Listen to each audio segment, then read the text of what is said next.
this semi-final by calling on the Prime Minister. Here. Okay, so before I begin my speech, just pardon me and allow me to give a big shout out to being the first West African woman to make it to an ESL semis.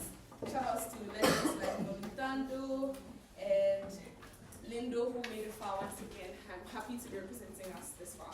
Yeah. I'll take POIs from any team in the way possible. Beginning my speech in 3, 2, 1. Panel, a couple of things I'll be doing today's debate: framing, contextualization, argumentation as to why you believe us, and the weighing as to what is the most important thing within today's debate. First, let's start with the African educational system. Is that it is one that takes history very seriously because of things like it's being largely eroded, or the entire African identity having a threat of it being eroded. Or secondly, people or the African identity and African people in themselves are generally attacked to be more inferior. So the history in itself within this educational system is used as a motivation to keep people enlightened within the African spirit, to keep people dedicated and be proud to be African within these spaces. So partly we think that in this spirit, we need to use it as a tool within today's debate to deal with social, economic, political issues that just happen within this environment. Or secondly, create an environment that essentially make it easier for us to deal with these kind of issues within status quo. So 2 things we tell you on the mindset of the people, and secondly, the environment it creates. We think that this is the most important thing due to the issues that the entire African continent faces within status quo. Because 1, due to large forms of divisions that cut across ethnic ties within Africa, which has led to things like social unrest. So for example, several coups that have happened in Africa, Cote d'Ivoire, enlarging almost all of West Africa, and Central Africa. Secondly, conflicts that happen on ethnic ties, so Ethiopia and the Tigray conflict, Rwanda and the genocide. Third, on secessions, places like Ghana, Somaliland are constantly being under threat of being seceded from the entire state. We think that the reason why this is even more important is that we've shown you, 1, the large-scale scope of which this happens and how widespread it is, and secondly, how insofar as at least one African country has been through one of these issues, like all of them have been to at least one of these through all these issues, I think then it becomes most important within status quo. So panel, we think that the states in of themselves in Africa are largely illusionary, and here's why. Insofar as these states were created without the consent of the African people. For example, the Berlin Conference, where the elites or the people that dominated Africa sat somewhere and decided to draw them out of Africa based on who owned what. We think the essential idea of states within Africa in itself is illusionary within status quo. What then happens is that the divisions and fragmentations that has created a world where we are always up against each other at every point in time, and this has created an environment that slows down development or puts it within stagnation. So what it looks like is that countries get some economic development, except Rwanda, but in the long term have to scale back because of conflicts, the Rwandan genocide again. Or secondly, the lack of a unified front to fight these issues that exist within status quo. Before I continue opening, can you explain what Pan-Africanism is actually is? Yeah, I'm getting to that. So, at the end of the day, how do we solve these issues? Is that 1, a Pan-African approach to teaching history creates an environment for unified mindset for the approach to these solutions. So the response to it cannot be that, well, people of this caliber are this impact is not unreachable, because it's largely very false. 1, because the youth of the African population, the African population essentially is very youthful. So our ability to then change this mindset makes a greater impact than anything that could then be argued on the side. The most important tool then, and notice how history within these spaces already are used as the most important tool for indoctrination by states within status quo. We think what then happens is our ability to then infuse this idea of Pan-Africanism within the status quo allows us to then use that tool of indoctrination in history to get this exclusive impact. Why is this true? It's due to the way that education looks like. So the question of what does the Pan-Africanism look like is simple. 1, pointing out similarities in our history, our original lineage. So for example, the Yoruba people of Nigeria and the Ghana people of Ghana have similar ties and similar languages that exist within status quo. Or secondly, how the majority of East Africa in themselves speak one language that exists within spaces. So secondly, issues surrounding the creation of African states are propped up conversations, the fragmentation and the creation of these states, issues that collectively affect the African state and ways and measures to which we solve these things. All these happen through the narratives. That is what the education in itself then creates at the end of the day. So what then happens? Before I continue closing. Given that education, especially for children, has to be very engaging, don't you think they would take the 5 most flashy personalities or events and teach it at every single school? So this is a problem on how the education looks like. We think within status quo, education of every nature happens across the whole educational system. I'm not sure why you are picking one specific part of the educational system to prioritize this. That's really irrelevant. But then what then happens within status quo is that the youthful people who would then in future end up in powerful places like the states, like jobs, would then wherever they may be in support of every unified approach towards targeting issues as an African group of people, which is the biggest impact. So notice how the youthful population, I've already shown you how they are largely very dominant in Africa, which are the then biggest voting bloc of Africa, are more likely to then push for policies that are more progressive towards a unified approach, towards a more unified Africa within status quo. So panel, notice then, a second impact that you get exclusively from my case is that minorities within these states that are usually people who are seen as they are far approximated from the majority of people that exist within these spaces. So not just that you are African, but that your identity is significantly different from each and other single African within your space. What we then create exclusively on our side, or what that they cannot co-opt, is that at the end of the day, because we create a unified Africa, these people have no incentive to feel like a minority just because they don't approximate to a majority. Because now the majority is based on the fact that you are just African, not the nuances on which you are and the kind of examples that you exist in within status quo. We think what then happens is this is a far more collective approach to these people so that they face less likely stiff oppression or stiff opposition to who they are. That is what exactly happens within Africa as we speak. So panel, we think that what we then create is the idea that the African identity is one that is unified and there's no reason for us to have differences and minorities that exist within status quo. Lastly, and this is like preemptive responses that happens, they are likely to argue that, well, this is going to create a stereotype that, African is all one planet or one continent and one country, which is bad. We think this is irrelevant. Here's why. Because the idea that African is a country as a stereotype is an external factor that does not affect the internal people that exist within status quo. Notice how Africans in themselves like to interrelate with each other. We think this stereotype in itself is inherently indifferent or unimportant to the African states in themselves. But then secondly, the idea that, we are likely to erode these national identities in themselves because we are emphasizing on African unity is also irrelevant. Here's why. Because most of the African identity and history is significantly intertwined to a point where it cannot be ignored. So for example, Kwame Nkrumah, who fought for the independence of Ghana, equally fought for the independence of Guinea and supported them at the time when they needed finances. We think that intertwined nature in itself allows that the African identity does not have to come at the cost of it eroding the identity that exists within status quo. I am Ghanaian, I am Krobo, my partner is Ghana, but we do not think that he being Ghanaian, both of us being Ghanaian, does not mean we cannot go and be Krobo and be Ghana within status quo. That argumentation cannot happen. At the end of the day, we give you the impact, give you the mechanism. Every other impact is derived from our mechanism, proudly opening government.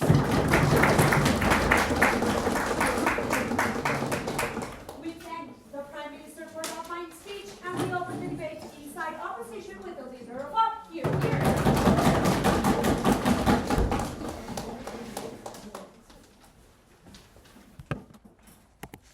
The problem of open government is very simple. History is not as easy as if this is the way we induce. Everyone will always have that perspective. This is also a discussion in terms of how society participate in discussing that history, because history inside of education also means participation, coming from your mother, coming from your grandmother, for example, that also have intergenerational trauma to begin with. The problem with OG also is that they never explain how then Pan-African history eventually being induced towards any kind of citizen. What most likely to be induced is that this is talking about the prehistorical position in which there is a multi-ethnicity on how they live in this kind of regions, for example, side by side or something along that line. We'll explain to you why that inducement of history is something inherently bad in comparative to national identity, but before that, a big point of setup. So firstly, I think when they try to argue in terms of relatability, in terms of unification of similarity of history or something across that line, it's very problematic. Why is that so? Because you can eventually also induce national identity as a form of similarity coming from this kind of different nation. Because the national identity also discussed in the pre-colonial history that every nation also being colonized by those who are coming from white invasion, for example, or something across that line. If that is the only point in which African nation can be unified, we will be unified anyway within status quo because we have one common enemy, those kind of Western nation, for example, or something across that line. Hence, all the logical analysis probably are problematic or at best symmetrical in both sides of the house. So, firstly, how then this kind of inducement of Pan-African nation would most likely ended up into? You must embrace differences. You need to emphasize that each individual must embrace their each ethnicity and emphasizing their own struggle. Because this is the only way for individual to feel relatable toward that identity in terms of the Pan-African nation. No, thank you. This looks like the multiculturalism. You need to embrace it and tell people that you need to be proud and stronghold that identity, even inside of the politics, for example, or something along that line, because those kind of different ethnicity is the one that make Pan-African nation eventually exist. We'll explain to you then why is it inherently bad into the one big idea in terms of how we unify better in our side of the house. Let's talk about firstly how then history most likely being discussed and being perceived within the public. We will discuss number one, Pan-African identity, emphasize on how different ethnicity eventually live. Why not is it problematic? Number one, there's intergenerational participation outside of school education. They talk about intergenerational trauma on how this kind of ethnicity eventually ended up into. What does it look like? Unclear border, for example, when they eventually execute their own culture within this region, for example, that ended up into conflict because of land and cultural differences, that ended up into backlash to practice of attack, to practice attempt, that intersect with each other, for example, that you harm other ethnicity when you practice your own culture, for example, so on and so forth. The different belief that ended up into a very different polar, for example, that you are feel offended again, for example, because other people might induce you with the different belief that you might have in the past, for example, so on and so forth. How then the participation and discussion is inherently bad? Because this trigger the generational trauma coming from the past, for example. When you are being told in your school to eventually live side by side, your grandma in your house eventually say that this ethnicity killed your father in the past due to conflict tension that opening government even agree upon, for example, something across that line. In this kind of scenario, the question is that which is far more believable than from this kind of individual, because you emphasize the same amount of history and the same amount of perception, most likely you much more believe for something that much relatable toward you, something that you already face every day in your houses, for example. And this is most likely why you believe more into this kind of indoctrination coming from the echo chamber, coming from your old family hood, for example, or something across that line, because that is the only one that is eventually family are experienced upon or being told every day by their grandmother, for example, or something across that line. Secondly, you must also include how conflict happened and how conflict resolution eventually being opened upon. Sadly, Pan-African history has a dark prehistorical moment as well. The perpetuation of hate, that conflict are not being resolved, that a lot of these kind of individuals are not getting the reparation or even apology coming from different kind of ethnicity. You need to bring this up to the public, to the school, to this kind of children, for example, or even to the political discussion, because this is the history that you need to emphasize upon. What is then problematic? The problem is on twofold. Number one, there's the usage upon identity politics that is far easier for this kind of political party, or political figure to eventually get upon, because this is the easiest way for people to eventually go upon.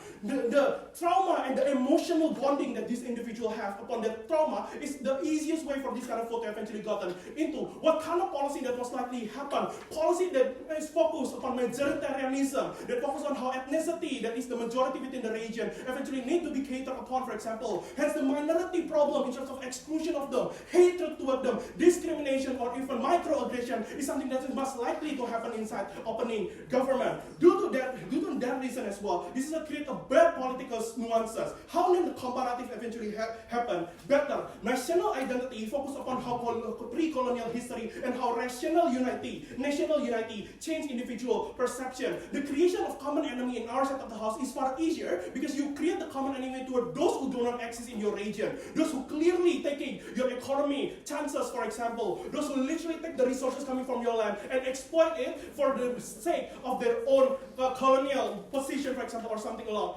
that line. Hence, in terms of collectivization, in terms of an individual unite in our side of the house, we have better position, because even if we don't discuss this kind of historical position, even if government banks want to argue in terms of the principle that you need to bring to the public, those kind of stability is much more important, because this stability is the prerequisite for people able to live side by side, reduce the existence of discrimination and hatred toward minority or something across that line, or even further, giving encourage or courage toward the investor to come, because those kind of stability and political participation for individual to trust the government first is something that's inherently important. Before I continue closing, do you have anything?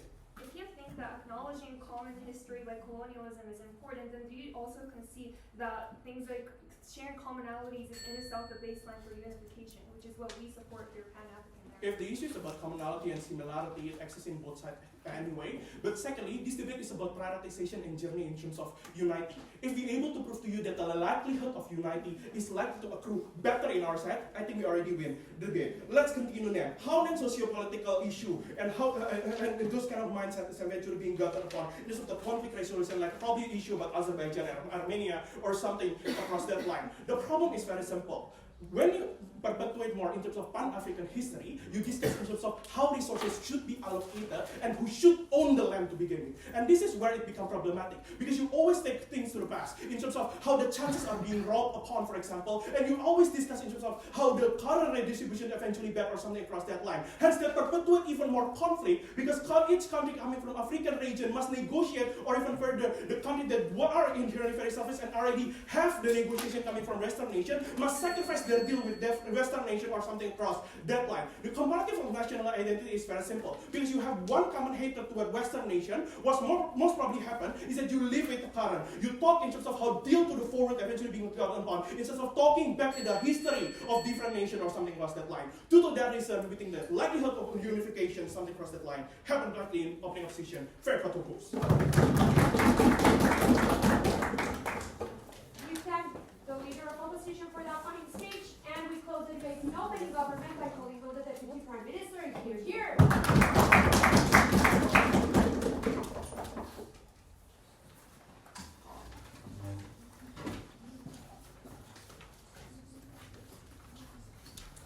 Hello everyone, quick one. I'm really happy to be in this semi-final. First time my union is making it to a semi-final. And this is the first time we're at Worlds, where my union decided not to pay for our registration. So yeah, if they are watching at home, pay for Vietnam. Moving on, starting my speech in 3, 2, 1. Panel, a couple of things you need to recognize, and why we win this debate simply is because we identified the biggest issues that African countries face, and we deal with them and show you how, if not for anything, we have a mechanism that leads to the possibility of these things being solved. So we tell you that the problems that exist currently is that, one, externally, these particular African countries have a lack of a unified approach. So, for example, if there's a terrorism issue happening in Nigeria, Ghana doesn't give a damn, because after all, it is not Ghana that it's affecting. But even in instances where there exists a potential for these particular countries to have a unified approach, which is the existence of the African Union, the ECOWAS, and all sub-regional organizations, people do not support these particular organizations because they do not have an incentive, and there's absolutely no narrative that supports this. But secondly, internally, there's an identity crisis. Even though we are African countries and we are all Africans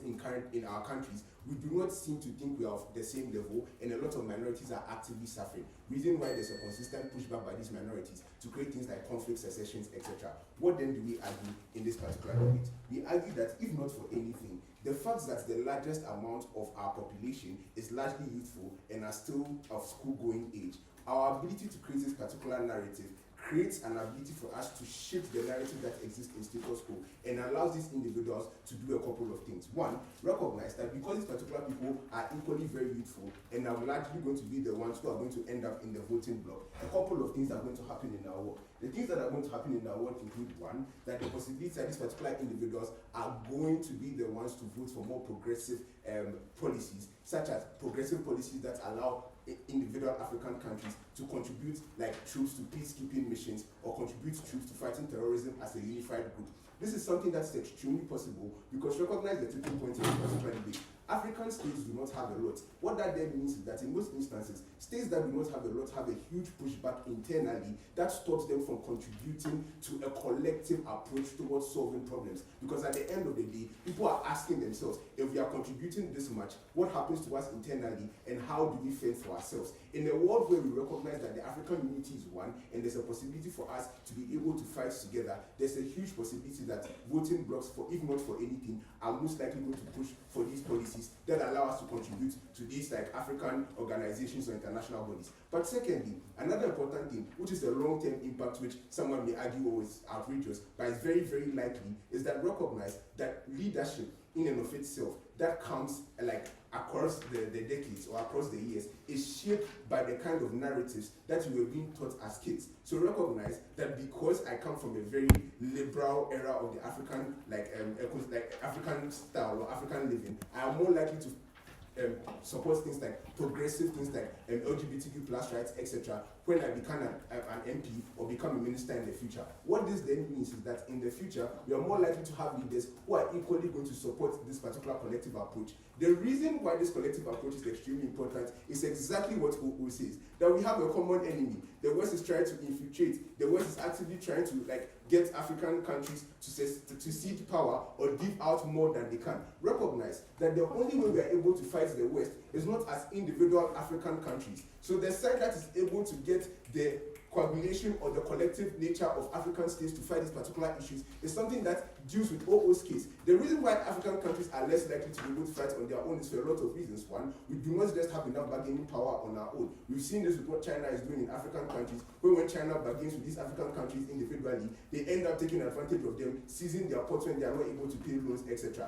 What this then means is that the possibility of us being able to fight together is highly possible, because now, if you are doing a trade agreement, you're not doing it with 2 African countries, you are doing it with 54 African countries, which means that the leverage is high because the scale of opportunity is something that is higher in our world. OO identifies the problem, we fix it, and this is an impact that is extremely important, because whatever other mechanization that CG is likely to add is not a mechanization that is more important than the voting population that directly leads to that particular policy making process, which then ensures that these particular policies are popular and are things that happen. Recognize this and understand that opening government wins this debate. So moving on to a couple of responses. CEO's POI is really laughable. They say, oh, they're going to pick the 5 most important scenarios and then talk about it. It's really, really crazy to argue that, because one, in most instances, if history is very important, as we all claim in this debate, it's a core course, so you're learning it from like basic 1, first grade to like 12th grade. And then probably people are also going to major in these particular courses in the university because it's such an important course, right? So I'm not quite sure how,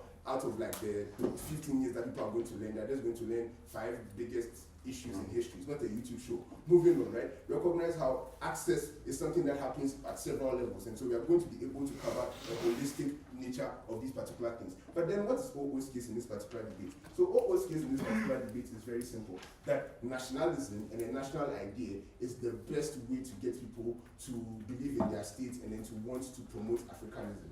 Panel. The reason why this is laughable is because out of the 54 African states, more than 50% have ethnic groups that do not subscribe to their national identity and do not think they should be part of the African country that they are in currently. They ignore our framing in this debate when we tell you that African states in and of themselves were created without consent. So you can't ask people to learn history and believe in history that is about their national identity when they don't think they are inherently part of these nations. So at the onset of their premise and their ideology of, oh, national identity is always going to equate to some sort of solvency and a good narrative that allows POI. Yes. If it's so easy to buy into Pan-Africanism because all you need is to have common struggles, is it more likely that the African Union is a consequence of a rise of Pan-Africanism? Yeah, the African Union is a consequence of the rise of Pan-Africanism, but the reason why the African Union is unable to get its impacts as it wants is because there's still some amount of pushback inherently that does not support the policies that cause these particular countries to come together collectively. But also recognize, right, there's a very interesting case on their end about this idea that Pan-Africanism is post-colonial. That is actually absurd, because the Pan-Africanism concept is the coming together of African states to fight for freedom and fight for the ability for these African states to have sovereignty as against the colonial powers that existed after a couple of African countries got independence. So Ghana, Nigeria, and all of the other African countries that got independence eventually and at the beginning came together and helped other African countries to get independence until South Africa got its independence in 1994. That particular premise is false, it's a lie, it's a bad characterization of what Pan-Africanism is, and it should be ignored in this debate. If not for anything in this particular debate, open government proves one thing. We get a voting bloc that is more likely to vote for progressive ideologies and impacts, which African countries need to come together to create a collective approach to solving their problems. Open government funds. We thank the Deputy Prime Minister for that fine speech, and we close the debate in the opening half by calling on the Deputy Leader of the Opposition. Here. Okay.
two large ideas in this speech. Firstly, why Gulf Bench didn't create any unity for Africa. Secondly, why our path to unity is actually better in maintaining stability and in maintaining people's understanding of what the nation state should look like. Let's begin with the first clash in regards to what does unity of Africa today want to achieve looks like on their side of the house. The first thing I just want to point out is that it's a massive assertion from opening government that suddenly, because we teach children that we speak the same language, African language, then we would have a unity, because like an entire continent suddenly full of multi-diversity, like what they argue and they characterize, suddenly would have a common understanding of the politics or what the identity of an African looks like. They have no mechanism as to why that is likely, and we don't think they can claim that point.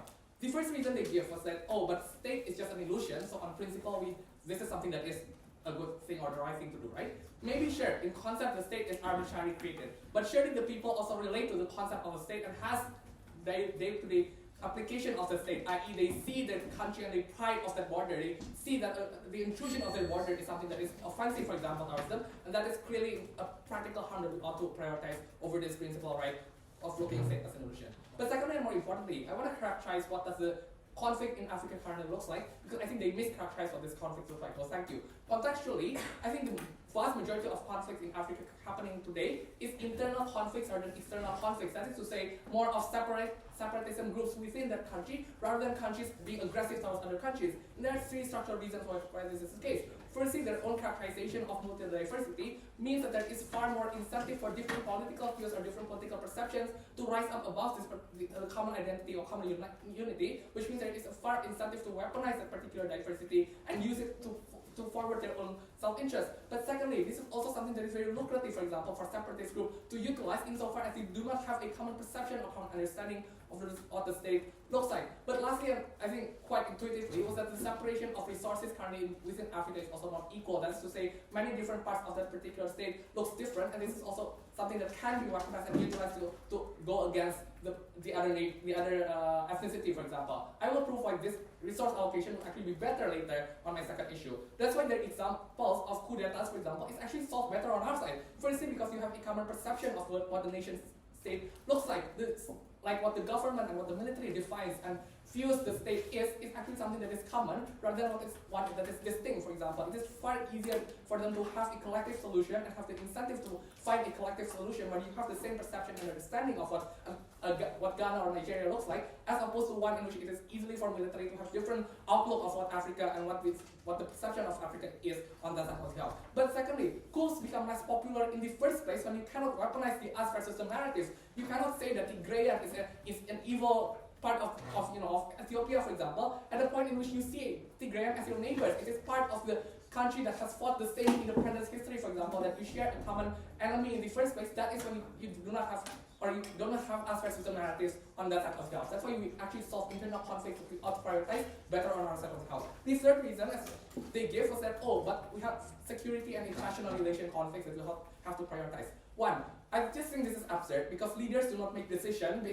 based on some random Pan-African ideologies or some random understanding of what the African looks like. They massively prioritize pragmatism in the status quo as to what they could get for their own country. And the simple structural reasons, I guess, for this is because they want to get elected again, and when they have good economic policy, when they can show to the people that they have concrete work, for example, this is something that they can pride on rather than an abstract African legacy that not everyone can agree against, right? But the example of terrorism, for example, is something that is not something that all African countries should invest in the first place, because probably some countries have different prioritization, and this is something that we ought to reflect on in the first place. But secondly, this question that they never answered is why African being a collective nation is a good thing in and of itself. Firstly, I would say that this creates massive very slow progress on that side of the house. When there is bureaucracy of African Union, when certain countries want to make deals with China, for example, it's being hindered by African Union when they cannot do whatever this country wants, what is urgently needed, for example, for this country. Like what the vaccine deal happened, for example, a lot of countries are being hindered to get quick access of vaccine at the point in which they needed very slow progress and very slow bureaucracy, and which means that there is very little agreement as to what this country would agree at the end of the day. But secondly, it is also less likely for an investment to come to this African nation, because now instability within one country is seen by investors as a as a direct attack to their investment in other countries in Africa is probably far more stable. I.e., if like they see that they invest in South Africa, but they see the other neighboring countries like Mali, it seems to be not stable. Probably investors are also less willing to enter insofar as this is a united, trade union or trade bloc, for example, which slows any investment on that side of the house. But lastly, even if you still believe that the collective identity of Africa is important, the prerequisite for any collective bargaining power is countries being stable by themselves in the first place. You cannot have a stable African Union where the only thing you're thinking about is internal conflict of Boko Haram, for example. You need to make sure that you already have a peaceful government in your own countries before you create a unity of organization. Closing. So this domestic narrative that exists on your side of the house, is it going to be controlled by the domestic elite who is more likely to be the majority tribe at home, or would you prefer the Pan-African elite who is more likely to represent their own? My first question is, why would the Pan-African elite be not separatists, right? They also have their own political incentives within their own countries. They didn't explain the incentive as to why the comparative is better. Let's look then on the second issue as to why it is better to solve African most pressing issues on our world. The first reason as to why this history is far easier for people to digest is due to proximity, as what we explained in open opposition. The first mechanism we explained is that there are literally people who have lived experiences in regards to these stories that is very proximal, i.e. your grandmother telling stories about them living against colonial history, for example. This is something that is very close to people and people can relate on a common level. But secondly, common enemy or struggles that is more specific to certain contexts, i.e. you know who is your enemy rather than the West as a collective, right? Some countries are being helped by the West and hence doesn't have the same extent of grievances to different countries. And this is a unique inherent characteristics that each country has in comparison to their side of the house. In comparison, on their side of the house, you have a broad, general enemy that you collectively call as, the West or whatever, which you do not have any specificity as to what is the specific thing that you're talking about, which means that you do not actually understand any particular important history on that side of the house. But lastly, we think even if the comparison is like neutral, the worst part of Pan-African history is that it digs up personal trauma, i.e. historical struggle that did not have any conflict resolution within status quo. It's a lot of things that can be weaponized by political parties, for example, telling you that, look, this history has happened to us, but they never get any reparation. This is a particular harm that we explain in opening opposition that has never been engaged with that side of the house. This is the only way for us to prioritize. Not perfect, but surely this is something that we have to prioritize since this is the most practical issues for Africa. For unity, we will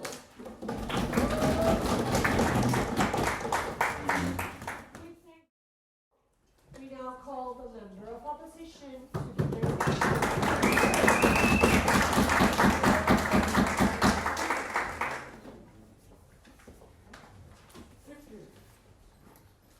However, both opening teams here fall short to analyze how the teaching or the inclusion of each of these narratives will look like. They focus heavily on what could happen if it is taught well, but they never explain how this works. Our extension is an explanation of the teaching process, its consequences and its trade-offs. We take it over OO because they're relying on like a stable state narrative. For that you need a preservation of history and you also need an acknowledgement and dealing with the history you've experienced most proximate to you in your own country. That's why we're prior to that. You also need to feel like someone cares about you in order to vote and do like the better stuff that OG wants, so we're also prior to that.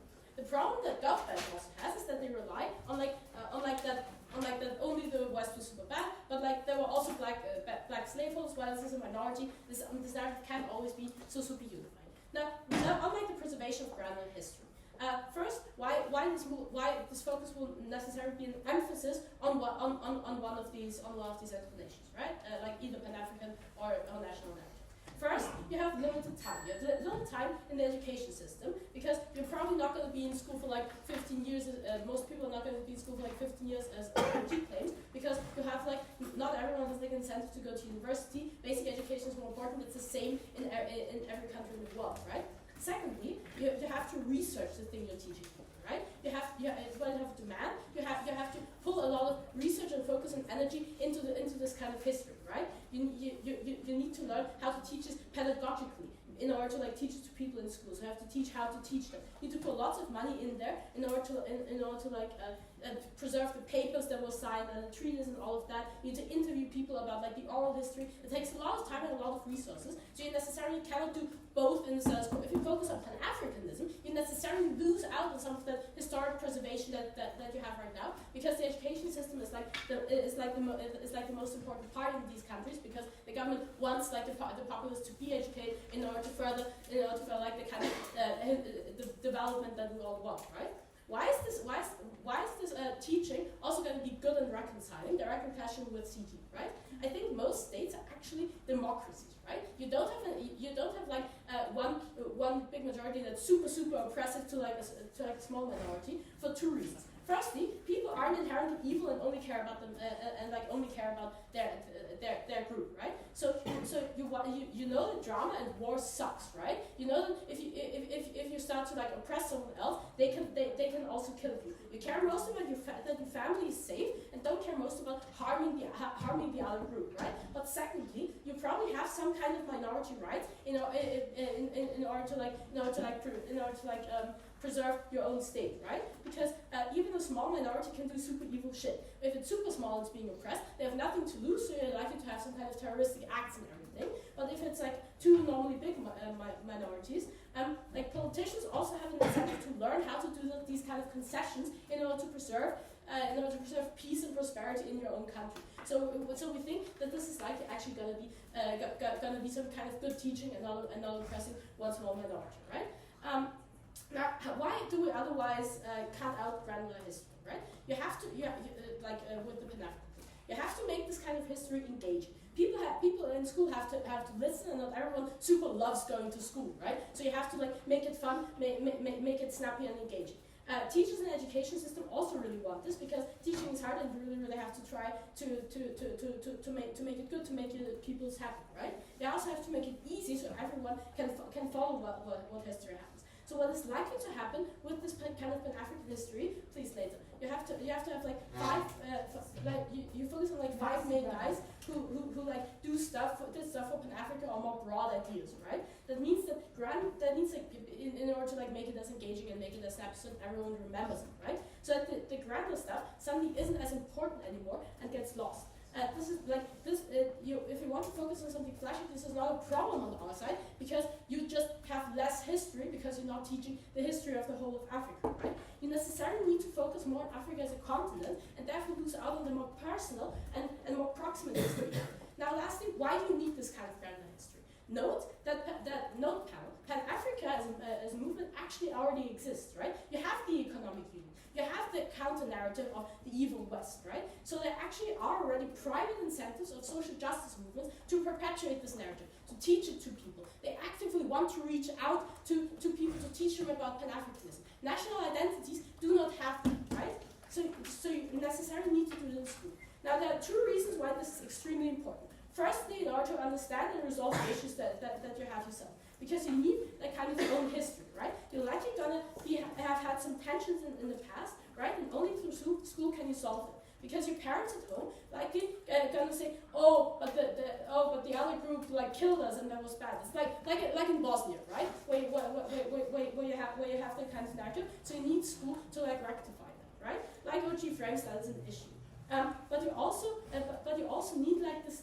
You also need like to you need also to feel like the state is legitimately in order to like care about it and actually go to vote, right? You need to have a common truth in order to feel like the state cares about you and actually talks about you.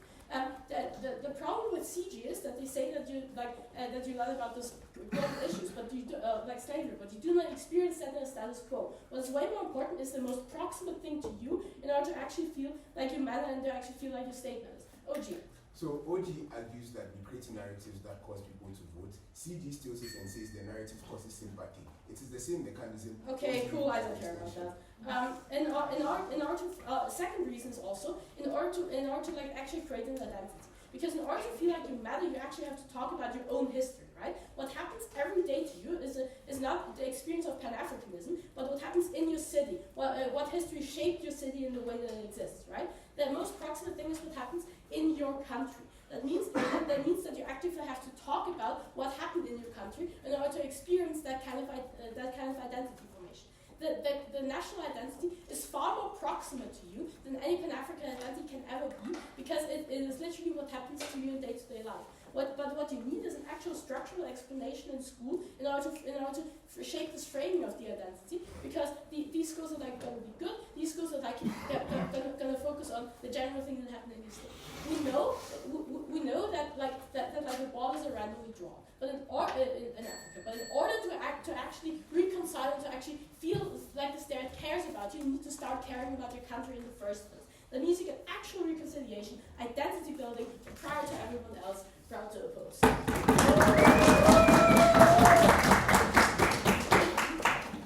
We thank everyone opposition for that fine speech, and before I'm going to check for the debate as a whole with the whip.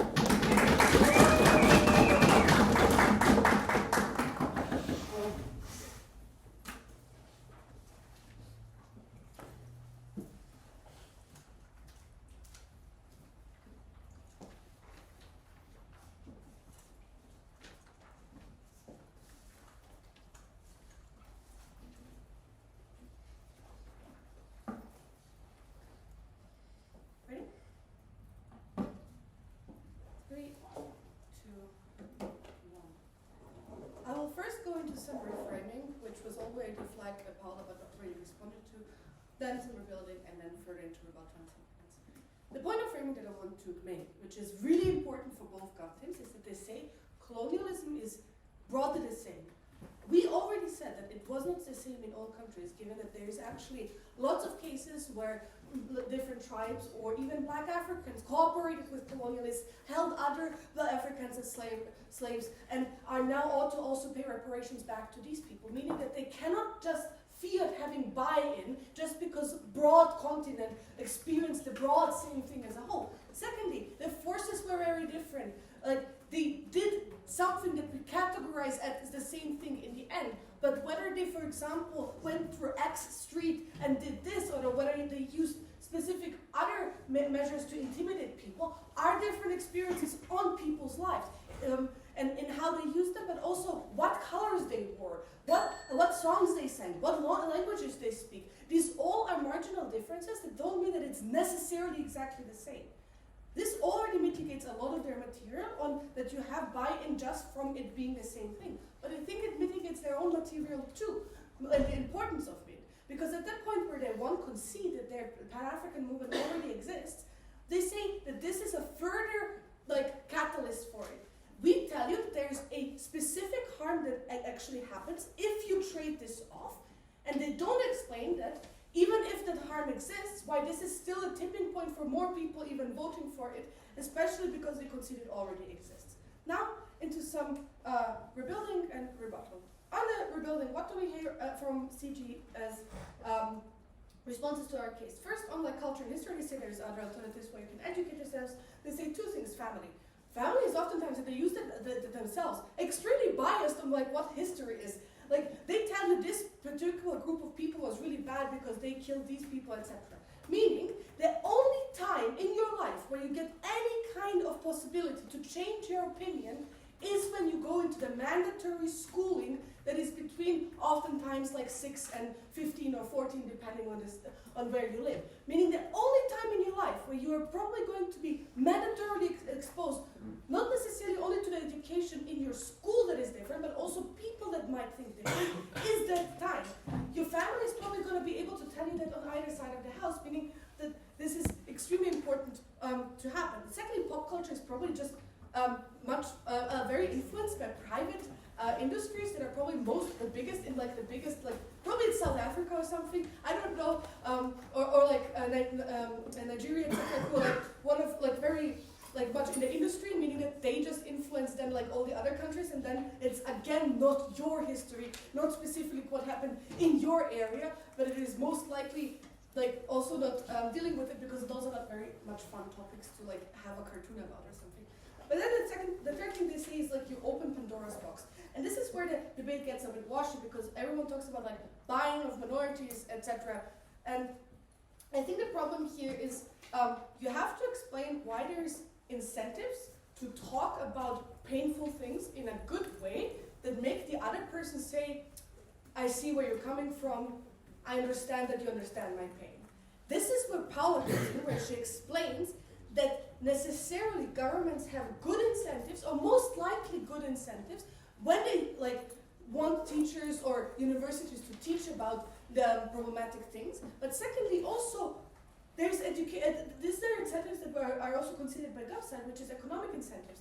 You want to have an educated population, meaning if you're going to talk in the worst way about certain minorities. And not minorities in most countries are not necessarily just like 5 people. It's oftentimes still like tens of thousands of people, hundreds of thousands of people, oftentimes even located in the same area. Meaning if you have one area that doesn't want to go to school because of one subject that you teach where you like trash them, you have a huge problem in like in health, you have a problem in like of workforce, economy, you have to like subsidize them because probably there's also going to be a lot of disease if these people are completely uneducated, don't go to school because they feel so offended by what you're saying about them in your classes. Meaning that probably the educational system is not going to be that bad, but they're going to try to make it an inclusionary narrative.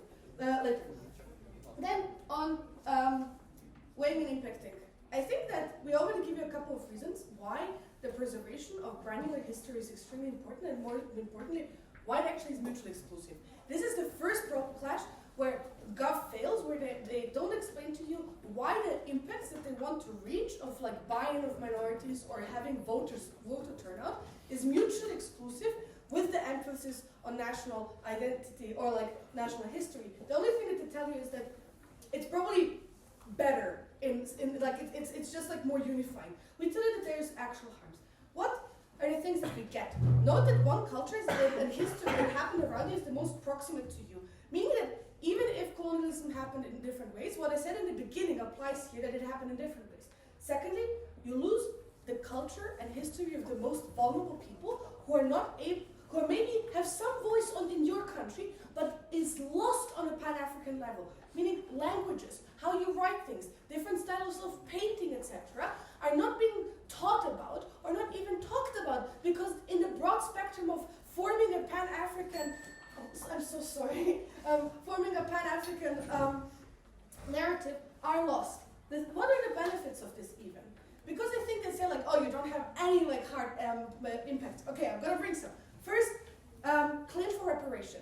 If minorities or even within a country, you focus on national identity, yes, or national history. Yes, these borders may be arbitrary, but things happen in those borders and under those borders during like colonial times. Meaning that if you're going to ask for reparations from anyone, it has to be within the reach of these borders anyway, because this is where the harms happen. Meaning, if you focus on that, and if you focus on the preservation and like looking for the different contracts or to match the handwriting of different colonial forces, etc., you're going to have much more people working on this, but also much more people actually preserving this. The second thing is, even if the political shift is not positive towards any group of minority, you have much more preservation of this to begin with, because you need someone to write the textbooks to teach this thing. You need professors to hold these seminars to actually teach people how to teach these things. Because granular history is only preserved on our side of the house, vote CO.